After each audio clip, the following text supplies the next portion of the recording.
Mardula egia esan. Bueno, gu normalean hasten gara jaiak prestatzen ekainean aldera. Han, bueno, hasten gara komertzio guztietatik pasatzen, animatuz gurekin parte hartzera, karo, ekonomikoki eure gabe egia esan ez gara ezer. Orduan, bueno, komertzioetatik pasatzen gara, asamblea ireki bat egiten dugu normalean ekaina hasieran ere bai, eta hor egiten dugu ideia ekaitza bat gure auzoko jaietako programa izango dena, eta bueno, hor hasten gara. Bueno, gero gainontzeko jendea Bilboko aste nagusiaren ostean ja lasai geratzen denean bere etxean, gu berriro bildu eta auzoko jaiak prestatzen hasi behar gara, eta bueno, abuztuaren bukaeran berriro batzen gara, ekainean batutako ideia horiek ordenatzeko asmoz, eta bueno, programa diseinatzera. Eta abuztuaren azkenengo astetik gaur arte, prestaketa lanetan gabiltza.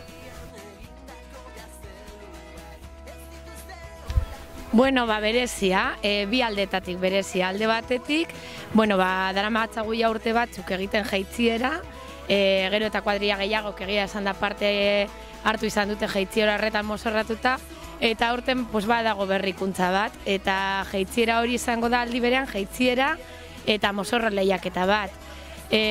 Bueno, ikusi dugulako arrakastatsua dela, eta gainera saiatu gara inplikatzen epaimahai bezala auzoko komertzianteak, lehen aiza komentatu du hori ere dela parte importante bat, eta bueno, dirua ipintzeaz aparte beste 11 gauza egiten dituzte, eta hori ikusi dugu garrantzitsua haiek ere aktibo egotea, eta bueno, esan behar dugu oso harrera ona eduki duela ideiak.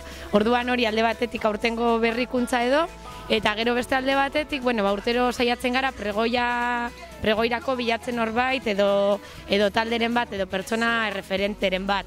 Eta, bueno, aurten guri tokatu zaigu, Tantaka Euskara taldea, hain zuzen ere jaio ginelako orain dela 10 urte, jaietan, konpartza bat izateko. Eta, bueno, urteen poderioz, bihurtu gara ja Euskara talde, ez dugu bakarrik funtzionatzen jaietan. Orduan, ilusionatuta, maila pertsonalean eta Tantaka Euskara taldea bezala.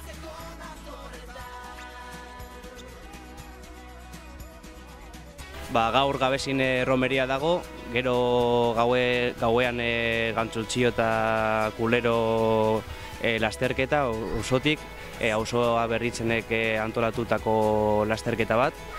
Gero bihar larun bata gastronomikoa, pasta lehiaketa. Eta gero, gauean, bihar euskera eguna da eta gauean egongo dira kontzertuak, Kanteka de Macao eta Ultraligeros dela auzoko talde bat. Eta igandean pintxo lehiaketa dago, auzoko taberna asko parte hartzen duten lehiaketa, eta gero makaiu txapelketa, txakoli hartxandako, abasoloko txakolindegian.